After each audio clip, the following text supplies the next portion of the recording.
The Leafs battle back from a brutal start, only to lose in a controversial way. We'll look at that and more on today's edition of Locked On Leafs. You're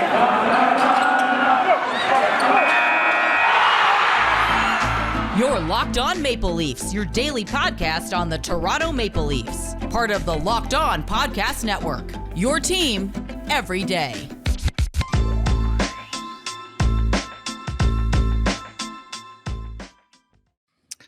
Hello and welcome everybody to the Locked On Leafs podcast, your daily fix for all things Leafs. I'm your host, David Morassutti from Sportsnet, and joining me as usual is my co-host, Mike DiStefano from TSN 1050 Toronto Radio, also known as Al's brother on TSN's Overdrive and TSN 1050's Leafs Lunch. Locked On Leafs is a daily Maple Leafs podcast, so be sure to subscribe for free wherever you get your podcast.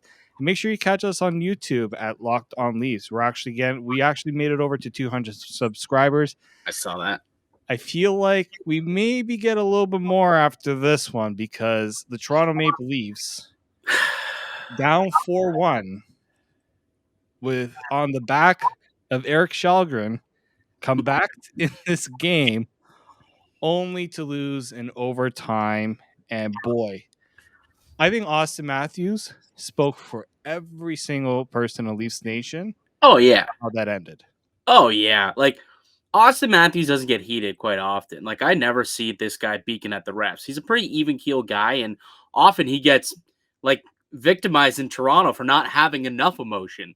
Yeah. So when he does blow up the way that he did post-game, you know something happened. And there was no more blatant penalty in weeks. Like I legitimately, I can't recall another penalty that wasn't called that was as blatant as that. Straight up, it's a puck battle. They're both chasing after it, and Chychrun grabs the guy and holds on to him and yanks him backwards. Like, literally, that is the definite. You want to call it interference, you want to call it holding, whichever one. They're both a penalty, and he did both realistically right in front of the referee. I don't understand what the hell they were looking at. Did he sneeze? Did he, like, as I was going on, just do like I'm true and like do a good old dab so that he missed the entire play? Like, how do you not call that? It is brutal in a game like that. And then for them to go down the ice and it's Jakob Chychrun, the perpetrator, who scores the game winner. Oh my goodness. Like, I was just as upset and angry as Auston Matthews. And John Tavares, too. Apparently John Tavares had some words as well with the official. And good. You're the captain. You need to go out there and stick up for your group because Auston Matthews, and it's funny too, there's been a lot of chitter chatter lately about how Matthews doesn't have, like, you look at amongst the league leaders. I'll actually go and look this up right now. He's like one of the, I don't know if he's dead last, but he's pretty low in the league when it comes to penalties drawn per 60. Like, the guy apparently doesn't draw any penalties. I don't see how that's possible, given that he's a guy who dominates the puck as much as he does and has the puck as much as he does and as good as he is, that people aren't clutching, grabbing, trying to hook him, trying to hold him, trying to trip him to get the puck off of him. Like, it's just ridiculous. And tonight was another example of how, Auston Matthews isn't getting calls. And I hate being that guy where I bitch and complain about the officiating and refereeing. I rarely do that. But when it's so blatant like that, and when it literally costs you the game in overtime, you just can't help but just have a little bit of rage over that. I can't help it. I don't know about you, but it really, really pissed me off. See, this is the second night in a row where I've watched the game and I've watched the refs in late game situations. Like Zach Hyman, the guy who used to draw all the penalties for the Leafs. It was funny because I listened to Ryan Whitney even talk about this. Like, on a play like Hyman's, if you missed it, clear cut, on a breakaway with the net empty, can steal a win for the Oilers. By the way, if anybody had the puck line on that, got screwed royally by the refs because it would have made it, I think, 5-3 or something like that. He gets hooked by Alexander Ovechkin, clear in the arm. Like, you can see it, clear as day. No call. TJ Oshie ties the game on the next faceoff. Like, that one is like even more clear than the Matthews one, just because you see the stick extended on Hyman's arm. But in this one here, I just remember looking back to, I think Travis Dermott took an interference call at one point last week where it was the guys push the puck around past him and he's trying to go forward and Travis Dermott interferes with him. It's an interference call. I said that's an interference call, but Auston Matthews skating back gets held. Like, it's one thing to grab him, but to full out yank him back and grab the stick too. That's the one that I was just, when he grabbed the stick, I'm just like, there's nothing more obvious. Yeah, right? Like, it blows my mind that wasn't called. And I'm just looking now when it comes to penalties drawn. I know who's near the top of the NHL in the Leafs. That's Mr. Yeah, Michael Bunting. it I is wrote Mr. it. Michael Bunting. Michael Bunting's at the top, Connor McDavid. but as is Connor McDavid. But I do want to find out because I was last Saturday when I was at the game, I ran into Joe Bowen and Jim Ralph, and they were talking about it pregame. And they're like, one of the things they even said it, like, we're going to get on the refs today. That's going to be a narrative in the broadcast. And they gave me all these stats about how Auston Matthews isn't getting penalties called on him. And I remember this being a bit of a talking point earlier in the year, and it never changed, I guess. Like, there's still no penalties being called on this guy. He's only drawn 5 penalties at 5-on-5. Only 5 penalties at 5-on-5 for a guy who has almost 900 minutes of action. Almost 900 minutes of action. And the way that he holds the puck and dominates the puck, he doesn't have more than 5 drawn penalties? I'm just looking. Right. Natural stat trick is really good on this. I'm just trying to find where Matthews is right now. He's 17th. He's 17th among players. Players with at least, I think I put it at least 600 minutes of ice time. But even if you want to put it to 800 minutes, which is like the elite players, I guess, he's like top 10. Yeah. Or bottom 10, rather, in penalties drawn. Yeah, like Jason Robertson's in that conversation. I think Victor Hedman. Kyle Connor. Like, I don't know what it is. And I think what really speaks the most about the way the refs performed in this game, there were no penalties in this game at all. So some will probably say, well, the standard was set because they weren't calling anything all night. Dude, you could have called the one on Tavares like a minute earlier. Yeah. Tavares, I think Marner also got hooked a few times. Yep. Like, it's one thing if it's like a little thing that you don't want to call a little thing in overtime, but if it's one that's blatant, I think maybe what it was too is Matthews complaining about it as it's happening, and refs hate that. Well, so what do you make of that argument? The fact that he took the penalty and then he kind of tried to sell it. He stopped in the middle of the play, which kind of allowed Chychrun to blow past him, and then he was able to get in there on the 2-on-1 and he wasn't able to defend it. Like, do you blame Matthews at all for that too? Like, do you think there's some blame that he should have to take on that play at all? Look, I don't like when those things happen, but when it's such a clear thing, there's just time, guys, where the human element comes into it and frustration, especially when it's 3-on-3 like that, and the guy is clearly trying to gain an advantage. Like, I can understand. Do I like that Matthews didn't continue on? I would have liked if he continued on. Yeah. But I can also understand in the heat of the moment, like, that's just, and maybe he thought somebody else was covering on the play as well. Because really Riley takes the forward, because Matthews then eventually does get into the play. Maybe if Riley doesn't take the behind forward at that point, but like I can't get on Auston Matthews too much about it just because of how poorly that play was handled. Okay. I just wanted to bring in a little bit of the other argument where it's like, okay, he did take it and he, he gave it to the refs and he showboated them a little bit. And we do need to acknowledge, like, yeah, he's stopped. And, I've heard some people on Twitter, like I posted on Twitter, like, Matthews is livid and good, and for good reason. That was such a missed call, brutal. And my mentions blow up with like, well, he stopped. He should have never stopped. This is the type of officiating we see in the playoffs all the time. You're going to have to fight through those things, get used to it. This is why the Leafs are losers, blah, blah, blah, blah, blah. And it's just nonsense at the end of the day. Like, it's a freaking penalty. Call it the way that it is. Why do you have a rule book if you're not going to call it the way it is, right? And Like we that's see supposed and to we be see it at the beginning of the year, everything is getting called. right. And Everything. then at this point and into the playoffs, especially, and the whistles go away. And Mike Johnson tweeted this after the game as well. I was He gonna said, "I bring that don't like bagging on the refs, which I don't like doing that either." He No. said, "But the desire to not call penalties late or in overtime is flat out wrong. Hook on Hyman, hold on Matthews. Those have to be called. Refs are deciding games in an effort to not be a factor in them. It has to change." Yeah, it Yeah. does have to change. I agree.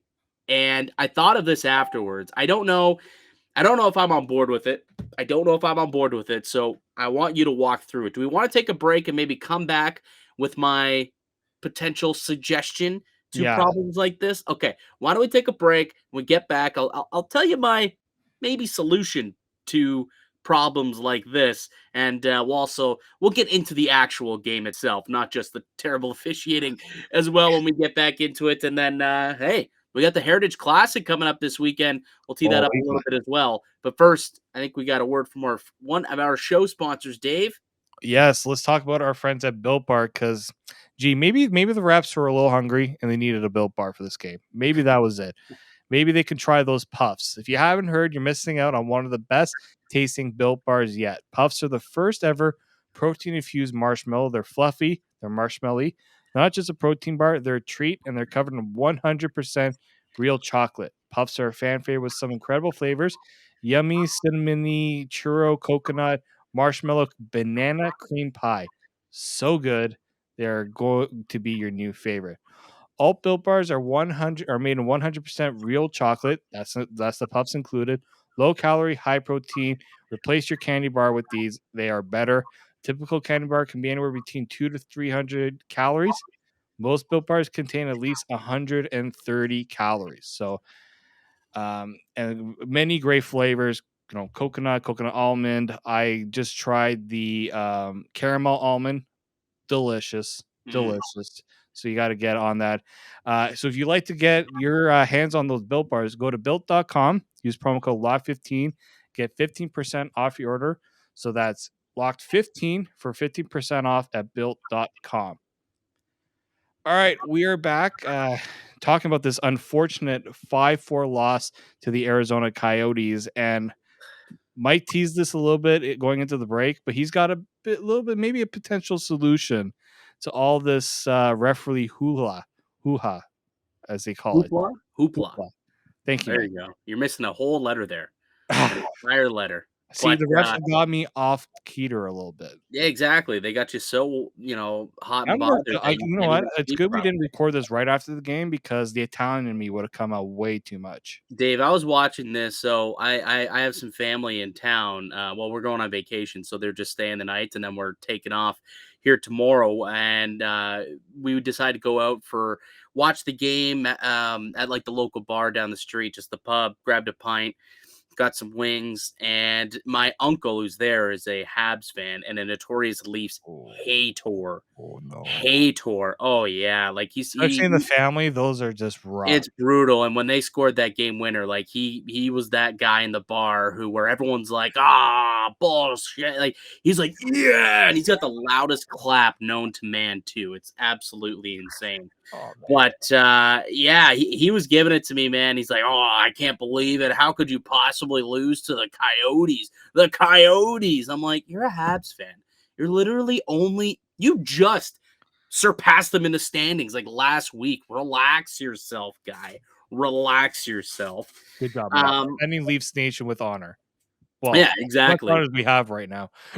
But like he was ragging on me. He's like, "What penalty? What are you talking about?" I know he was just getting under my skin because that's what he does.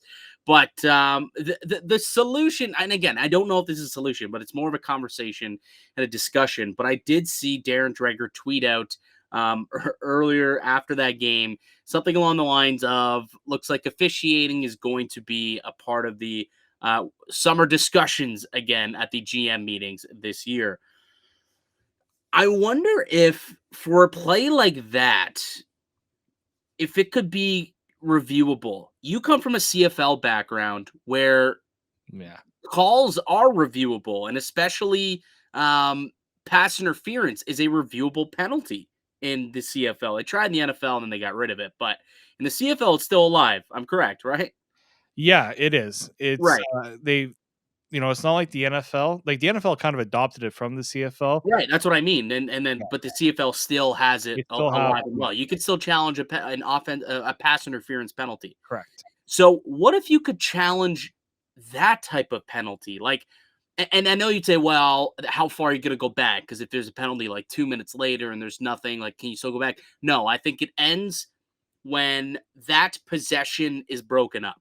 So I think that still would have been eligible for this particular play because possession was never broken up, right? They was still the same rush chance, Mm. and boom, boom, boom, over to Chychrun into the back of the net.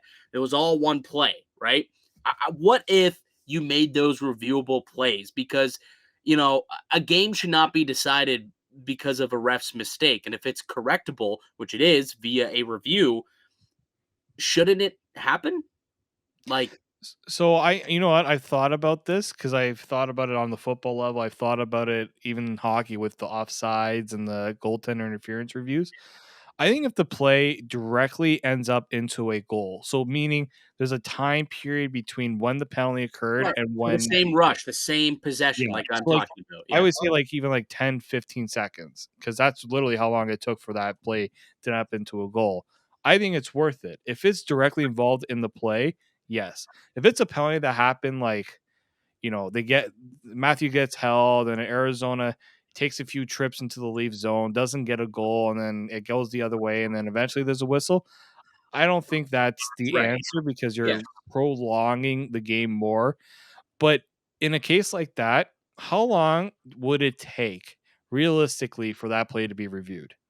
It's almost clear, like this play like that is clear as day. You look up at the jumbotron. You don't even have to phone Toronto. Look up at the jumbotron. Be like, oh yeah, we messed up there. I probably shouldn't have dabbed at that moment of time because that was a clear cut hold, interference, Yeah, whichever one you want to call it, and then you call that goal back. You send Chychrun into the box. Toronto goes on the power play and probably ends that game and leads with 2 points. But instead, now they gotta take another L to the Arizona Coyotes because of the ref's mistake, an easily correctable mistake with play review. Now, play review, some people don't like it and they don't want it, and adding more of it would just be, some people don't mhm, like that. They just think the game's imperfect with human beings. All humans are imperfect in ways, and sometimes you're going to get that with the games full of humans. It's just part of life. It's part of the game. But it just when stuff like that happens, you can't help but notice it's like there's no reason for it. Like we don't have to sit here today and be so upset with the officiating because there's an easy way to correct that through review or have even if it's not reviewable, but what if maybe even it's like a discretionary call where like Toronto can call down and be like, actually, you might want to like the do that. NFL does. I was about to say Yeah, the like NFL because does the this. NFL does that where they'll call them, be like, "Oh, hey, by the way, that was a PI." Like, We're gonna review it. yeah, that wasn't a PI. Pick that up, or hey, we're gonna review that. It was out of bounds here, and right. So they call down. It's like an extra official up top, which we've talked about before lots of times. Remember when what was it the slew foot between the Vegas Golden Knights and the San Jose Sharks in the playoffs there, where that Vegas ended up storming back because of a penalty, which really shouldn't have been, but it turned Exactly. out to be a major, and it cost the Sharks the playoffs. It seriously cost them the playoffs. Now, luckily tonight wasn't a playoff game, but what if it was? What if it was Game 7, and that's how Game 7 ends? I mean, you got to have something there, I would think, in place where you can get the calls right to try and keep the game as honest as possible. Like we have the technology now. It wasn't there 50 years ago when the game first started. It's here now. Use it to your disposal. Like if players are celebrating the goal in that time, you could review the play just to make sure that everything's okay before you drop the puck and start the game again. Yeah, Almost like we had yeah. a review in this game tonight on Auston Matthews' goal. Like they Speaking of Speaking of, oh yes, the awesome right. That's actually a perfect example where it was the call center that calls down like, "Hey, actually, that was a goal. Stop play. That was a good goal." you could do the exact same thing. Where it's like, hey, Yeah. let's waive that one off because there was a penalty 5 seconds ago that you guys blatantly missed for whatever reason because you don't know how to do your jobs properly. So we got to come in and step in for you and do it for you. And negate that goal, send Trick into the box, Leafs on the power play. Let's go. Like, Exactly. It's all why about not? it's at the end of the yes, you're not gonna be 100% perfect, but you're avoiding controversial situations like Yeah, tonight. yeah. And I think Is that's it where we were going. because like you can be imperfect when it's like a 50-50 or even like Mhm. a 60-40 where it's like you probably should have called that, but like it's a discretionary type of thing. This isn't discretionary. This is a blatant missed call right in front of the officials. They were in perfect position. It was a play on the puck. Like everyone should have been watching it. There's no reason for that penalty to not have been called. So perhaps that will be a discussion that could be had up at the GM winter meetings. I'd be curious to see if they're willing to try something like that. I would be curious to see if they would do that. But you mentioned the review. Sorry, the review on the goal by Matthews. It wasn't necessarily a review; they called down. But there was a coach's challenge earlier in the game. The second goal by Sheldon Keefe. Yeah. Did you hear his explanation? I didn't hear it. Okay. So actually really fascinating explanation for Sheldon Keefe. So this was the one On the Phil it was Kessel it was the pass most on Chychrun, which it was just a brutal goal. Like I legitimately was sick to my stomach. I'm like, how does that go in? It crawled its way past the blue line. It was just it was just I like really you're like blowing it into the net. That's yeah, like you had was it Dermott who was on the ice at the Dermott time? was on the ice, yeah. Yeah, It Dermott, was who like just kind of doesn't get a stick on it, blows past it, and then Petr Mrazek like dives, loses his stick, so he couldn't get a stick on it, but then also couldn't get his arm there, and it's just literally just slowly inching its way over the blue line. I'm like, you've got to be joking me. That's not gonna go in, and it did. Like I probably had time to do 5 push-ups by the time that puck 5. left I think we're getting a little too we're getting a little left too Chychrun's stick to went over. Yeah, I don't even know if I could do 5 push-ups anymore, regardless. But anyway. But it was just nonsense. Anyways, my point is Keith gave a really interesting answer to why he challenged the goal tonight. Mm. This is what he said. I thought there was a chance maybe it comes back and gives us an opportunity. Or I thought if we have to kill a penalty, maybe that gives us life, gets us rolling, and maybe that gets our attention. What are your thoughts on that? I think it's an It's taking interesting. a timeout without taking a timeout Well, okay, in a way. but you're it's well, hold on. It's not though. It's Well, not because you're getting a penalty afterwards. Whereas if you just fair, take the time out, you don't have to take the penalty. but here's why I get where he's going at with that, but and I also think the penalty kill part kind of plays you. It can go horribly for you, but you need to settle your team down after what just happened there and say, guys, we're going on the penalty right now. That's the focus. Kill this penalty, and then we'll Well, take the rest from here. it's kind of ballsy though. It Like is very, that's very a ballsy move because at that point, could have made it 3-0. Mrazek had no confidence. Like No, the first goal that he allowed was just disgusting. I mean that's inexcusable. It just goes, punches it out, and then I don't know if he just like couldn't see the puck, but it hits like the side and ends up in the crease, and then Galchenyuk buries it. While was just sitting there, and so that one was gross. And then the second goal, he overplays it, that was and also gross. And then the third one was a weird goal that Boyd essentially banks it off of Liverpool. I think it was Liljegren's shin pad and into the back of the net from behind the goal line. And then the fourth goal too was just like a seeing eye shot, which he was extremely delayed to even move. Like he didn't move his shoulder until after he heard the ping off the bar. Now, nice shot. Don't get me wrong. That was Good a nice shot. shot by Christian Fischer, but it was such a delayed reaction by Petr Mrazek. And it was just like, man, this guy just doesn't have it tonight. He didn't Just have it on that first when even the first Elliot Freeman was so right and when he was talking about this. First shot of the game, bounces out of his glove, yeah, creates a rebound, then he has to make a nice save off a point shot that should never have been in the first place. right. Right? It just you can tell on that second goal, I really did think he was going to get pulled just by the look on his face. Oh, I know. It looked like he was looking to He was the bench. mortified. Sheldon Keefe said post-game too, he wanted to pull him Yeah, after the second goal. He I said, don't blame him. I wanted to pull him after the second goal, but I didn't wanna put Källgren in that position." But then after the fourth one, he said he felt that I couldn't let him sit there any longer, and he made the change, and hey, or sorry, it's Shulgren. Is it Shulgren. it's Shulgren, Yeah, right? there's the oomph, so it makes it Shulgren. Okay, see, I feel bad because I was calling him Källgren all day on Leafs lunch today. Oh, it's okay. I mean, you know what? I had to look this up because at first I saw Källgren, but then it was corrected because of the accent. So Uh, here's the thing. When I was talking, like we were debating it earlier, and someone's like, "No, it's Shulgren," and then like, "No, actually, I think it's Källgren." So I was like, "Okay, we're going with Källgren." Turns out it's Shulgren.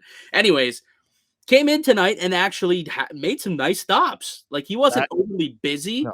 right? Like it They almost. they locked it down after that after he got in. You could I tell. don't. I don't want to use this terminology, but it almost felt, and it's not even the same, but the way that they played in front of him afterwards and how that team woke up in the second half of that game, and especially in the third period. That was a dominating third period. Yeah. It had like Carolina David Ayers vibes I in a I way. was thinking the same when I was watching that game. I said, "Shulgren hasn't faced a lot of rubber right now." There was The Leafs are a couple he did have to make a couple of, like, nice stops. That one in overtime, actually, where he slid across and made that pad save. Like, I thought that was game because I'm so used to that being game with Campbell and Marazzic right now, but Shulgren, sorry, yeah. makes the stop. I was like, "Okay, alright." I thought they were gonna score because then Nylander gets set up for the breakaway, and I thought that was gonna be game.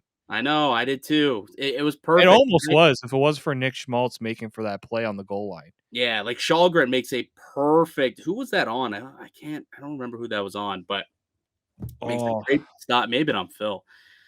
Was it on Phil? Might have been on no, he Phil. made a stop on Phil earlier or later in in the overtime. He did make one in overtime on him.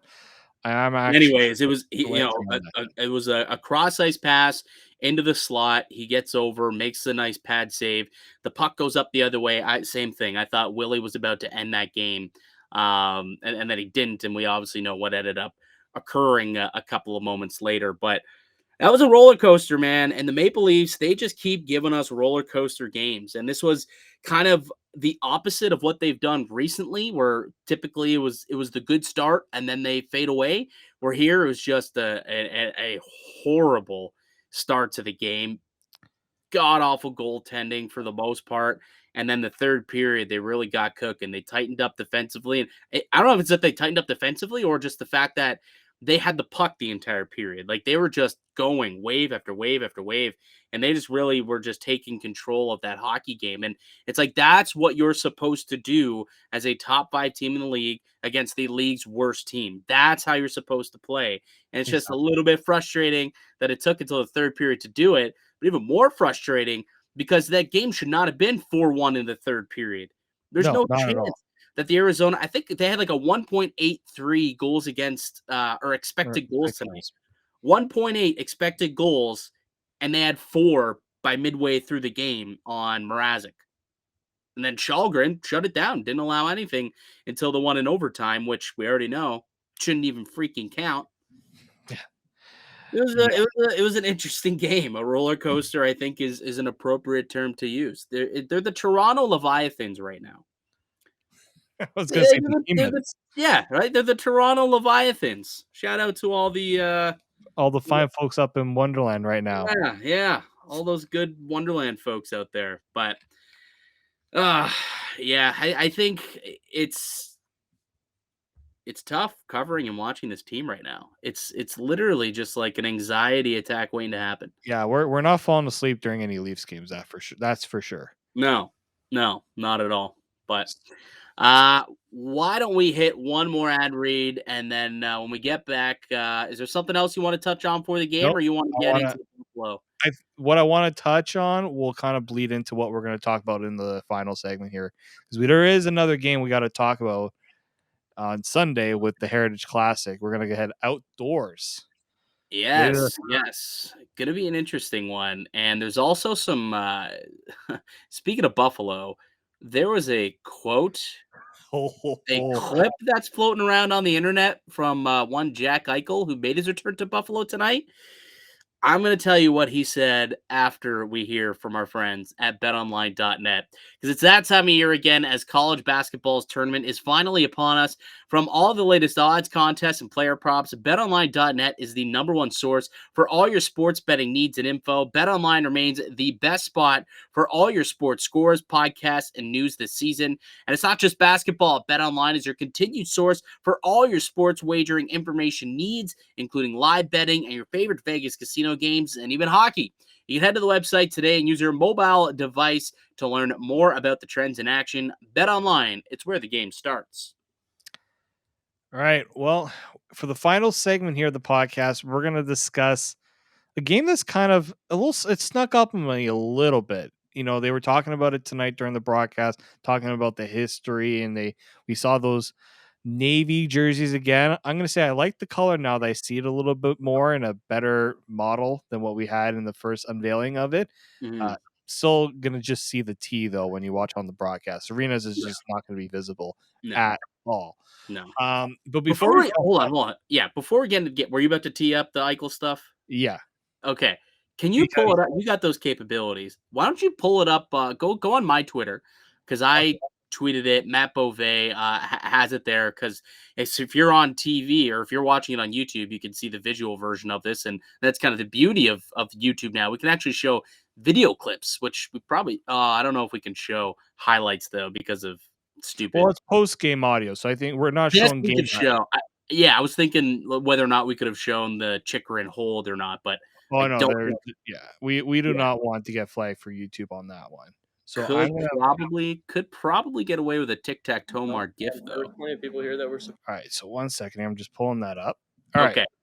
So, here, I'll set it up here. So, Jack Eichel, beautiful looking guy right there, big old curly red fro, made his triumphant return to Buffalo, the home of tremendous chicken wings, and where he spent 7 years. 7 years as a Years. Buffalo Sabre. We all know it did not end very, very well, and it didn't end well for him tonight as Buffalo actually got the victory over Vegas 3-1. And Jack Eichel, a little bit sour about the reception that he got from the Buffalo faithful. Good thing it's over and got through next. Yeah, I'm pretty happy it's over. Let's move on. Were you surprised at the level of intensity of the crowd? The booze? That's about the loudest I've heard this place ever. Really, after it only took 7 years of me leaving for them to get into the game. But yeah, I mean, I'm sure there was mixed. It was a nice tribute, and there was plenty of people here that were supporting me, and there was plenty of people here that were booing me. So they must just be booing me because they wish I was still here. I don't know. It is what it is. I mean, I'm not the first guy to deal with it, so just move on. And yeah, it was a tough game.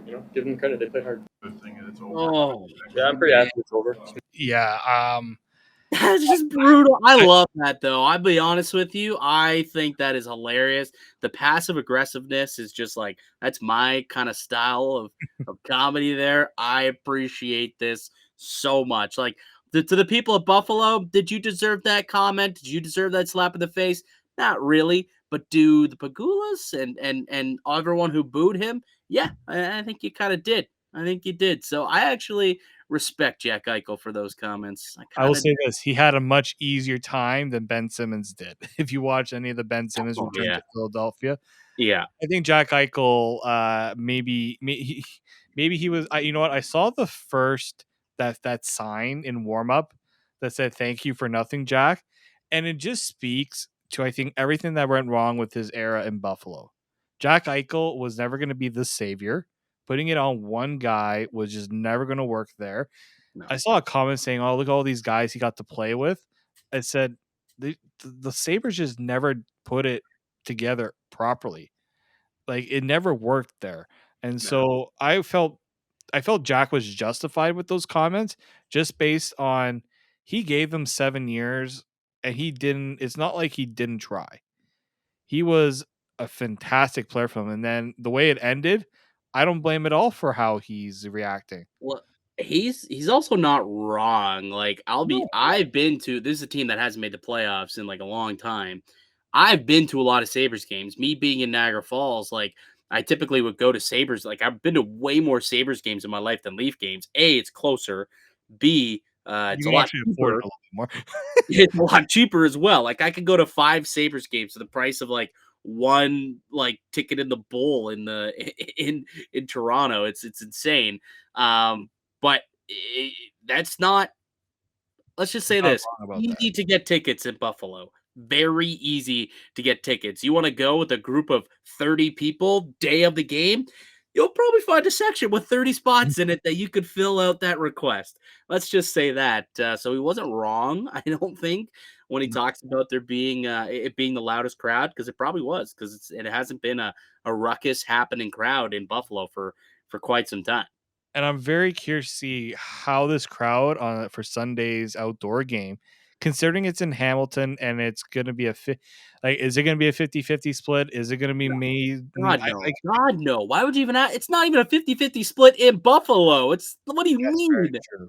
It's And I it's think that's always what gonna Jack be was saying too, is that when the Leafs are always playing there, it's always loud because it's mostly Leafs fans.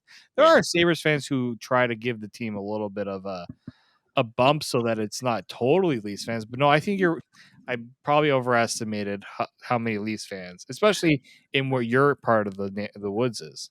Well, that and the fact that like it's in Hamilton, dude, which is way closer to Toronto than it is to Buffalo. It Yeah. is right there. You can hop on a GO train and get right in there. But also the fact that there is still some border restrictions, right? Like getting into Canada still requires I think it requires a negative COVID test, I believe. Does it not? Like if you're an American, I think you still have to. I believe so. I think you're right Yeah. on that one. Yeah. And So vaccination as well. right. So, it's not as easy for Americans to get over here. A, B, um, it's just the It's probably Canadian. more expensive too for a Sabres fan. I mean, the maybe the exchange rate helps a little bit, but Well, the funny part is that it's a Buffalo home game, technically.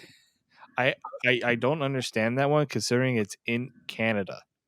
How are you giving the American team home ice advantage Well, I in think it's because Canada? it's their game. And the reason why is because they don't want to take a game away from Scotiabank Arena, right? Like these teams Yeah. play what, 4 times, I guess, each this season, and 2-2.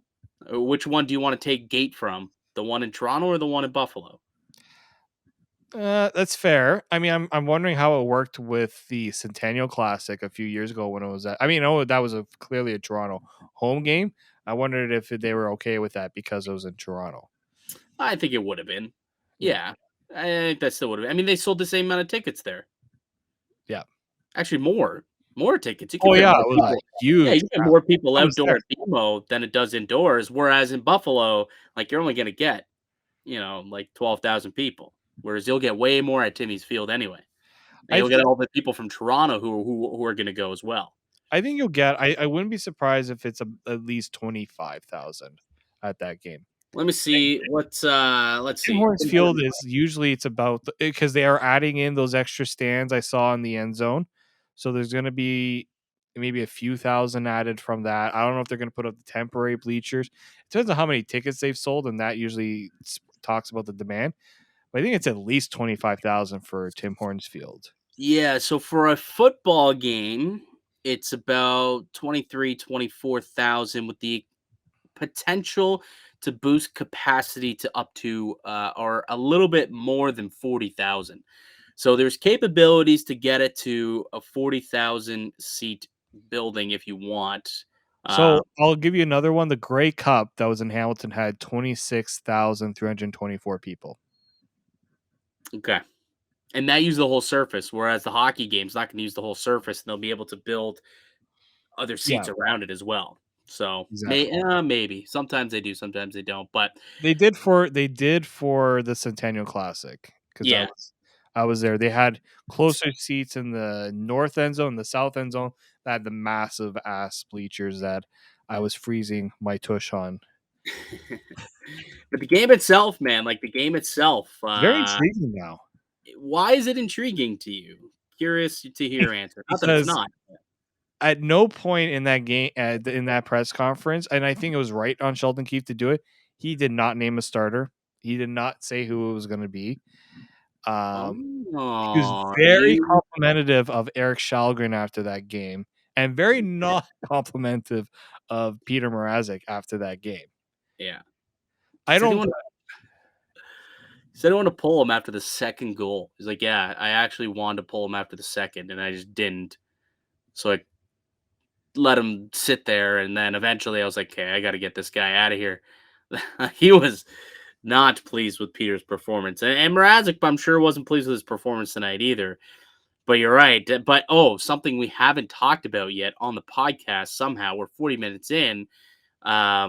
Jack Campbell's not available for the next couple of weeks with a hip injury. I was just getting into that with a rib injury. That rib, yes. So we were talking in the previous episode, and I saw the comments on the YouTube about it, and people need to realize we discussed this the day before usually. Yeah, typically we record the night before so that it's out there fresh for you guys right when you wake up for your morning commute. So you're welcome if you're listening to this on your morning commute or some other time earlier in the day. But that means that if news breaks in the morning or in the afternoon and you're listening to it later on in the day, you're listening to something that like the news broke after we recorded. So we apologize, but that just means we get to talk about it the following day. So make sure that you are subscribed so you come back and you get that conversation in the next podcast.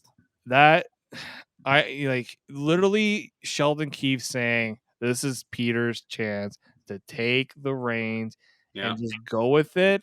And he lays it's just the worst thing that can happen. His worst game is a Maple Leaf. I think that was the worst.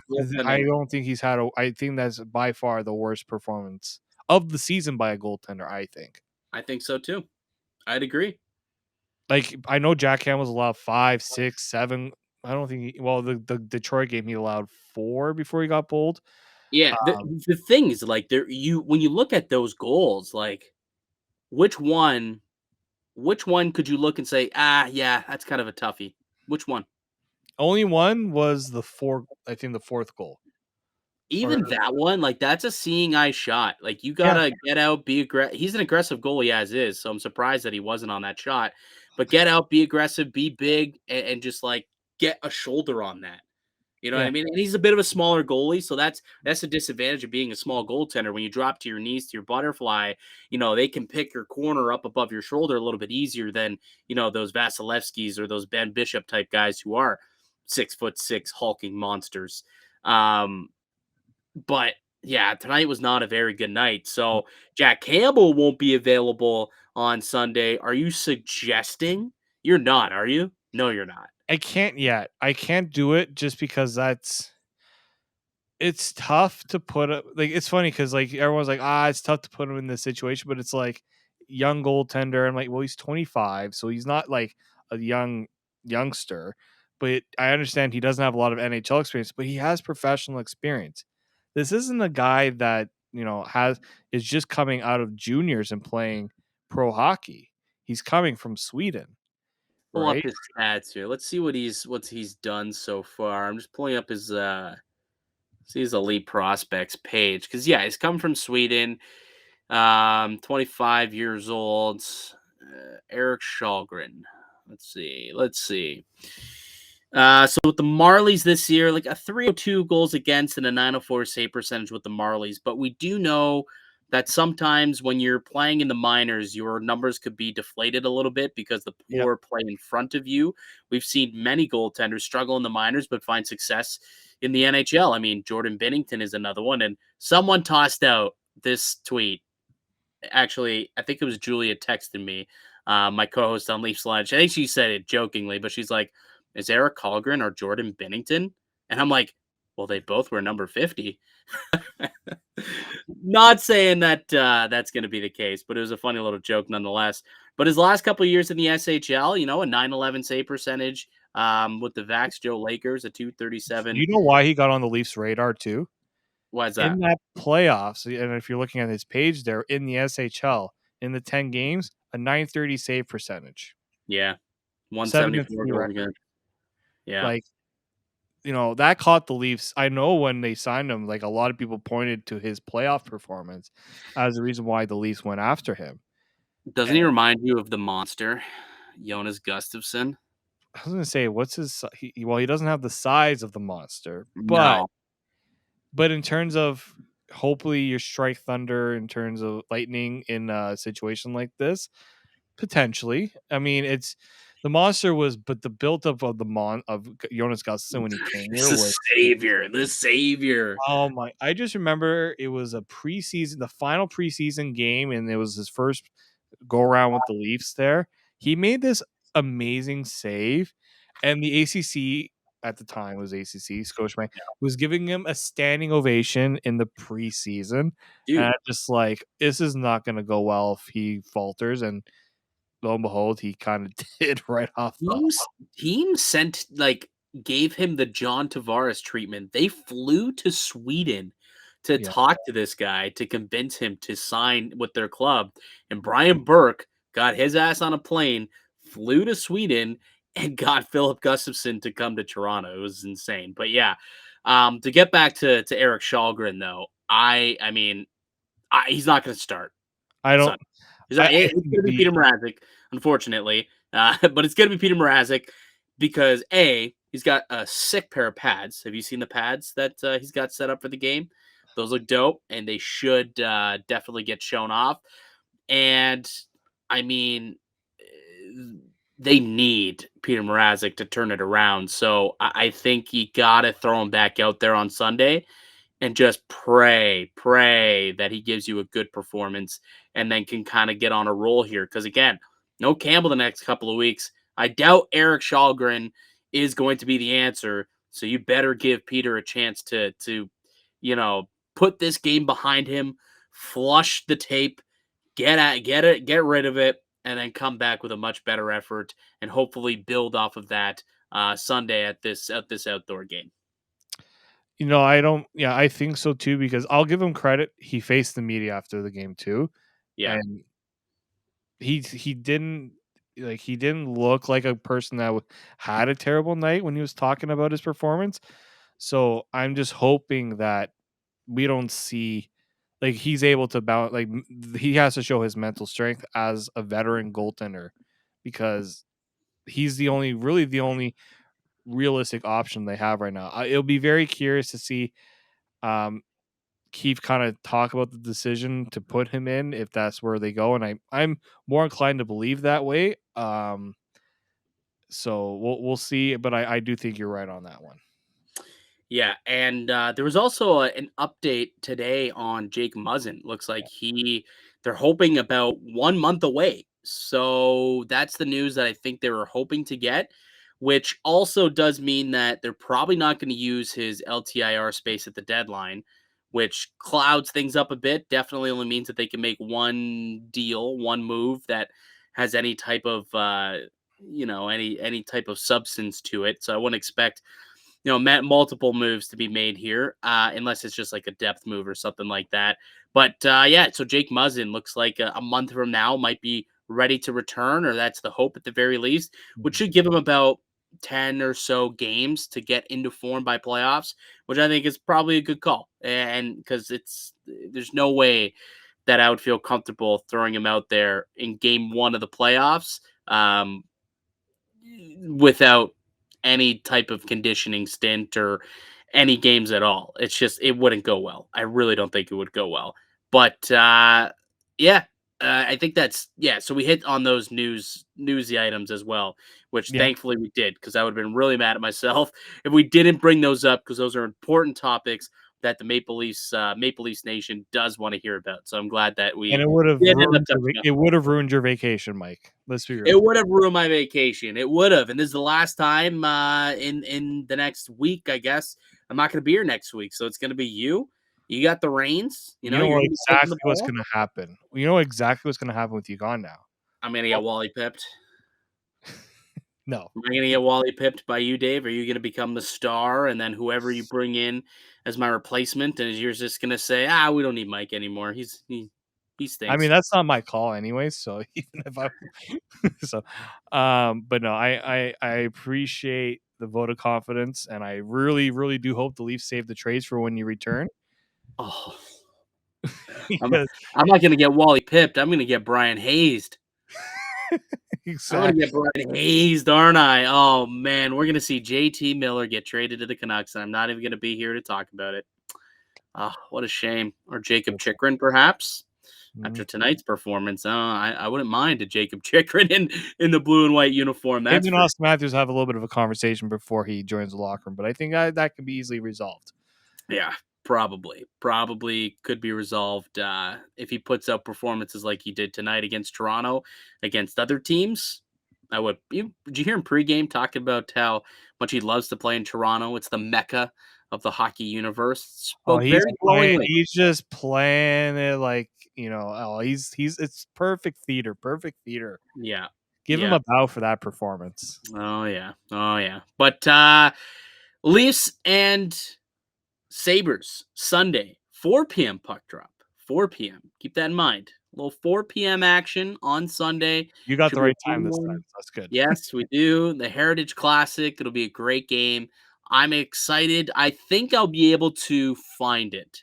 If not, I'm PVRing the games all week. I hope I could find it on the boat. I'm going on a cruise, so in the Caribbean. I don't know how much hockey they're gonna have on the boat. It all depends on if the boat has those sports packages. I'm gonna hit the sports bar and be like, listen, man, like I need to watch this game. You got it. Like, let's hope that they have it, and I could get some eyes on it, because there's a lot of Canadians that go on these boats too. So I'm sure I won't be the only one that'll be looking to watch this game and the rest of the games for the week. But hey, man, good luck to you, Dave. Next week, I think you're gonna kill it, pal. And to the listeners, thank you so much. Don't give Dave a hard time. Enjoy it, and I will speak to you guys on trade deadline day. That's when I will make my triumphant return. Yeah, so that'll do it for us today on the show. You can subscribe to the Locked On Leafs podcast wherever you get your podcast. Make sure you're subscribed on YouTube. Little shout out to Mike, because I know I'm new to this. Mike, we passed the 400 episode mark a few days ago. I forgot to mention that, but Mike has been, where Mike took the podcast from the start to where it is now. Deserve a good round of applause. So a vacation is due. I think you're due for a vacation. 400 episodes later, I finally earned a vacation. I think so. Yeah. 400 eps, man. That's crazy. Wow. That is a lot. Like, I know we're just brand new to YouTube. For those who are tuning in on YouTube, we've only been doing it for just probably over a month or so since we've converted to the video format. But yeah, for audio, like I started, like Mike Babcock was the coach, I believe. Jeez. Yeah, Babs was the coach when I started doing this thing. Like, you made it past Babs. Yeah. I made it through Babs, through the tough times, and hopefully we can make it through Sheldon, make it through Kyle, through Shanny, or not, because that means that there's success if they're all still around, I guess, technically. Maybe we can all have a good, long, prosperous career together in the Toronto media market. Yeah, so just a little shout out there for Mike. Make sure you're following him at Mickey_Canuck. You can find me at D_Morassutti, and follow the show at Locked On Leafs. We'll be back for another episode on Monday, where I'm going to get a little bit of help to discuss the Heritage Classic and whether we're talking about some good news for the Leafs or hopefully not a repeat of the last time they played against Buffalo. Oof. Until then, keep it locked right here on Locked On Leafs.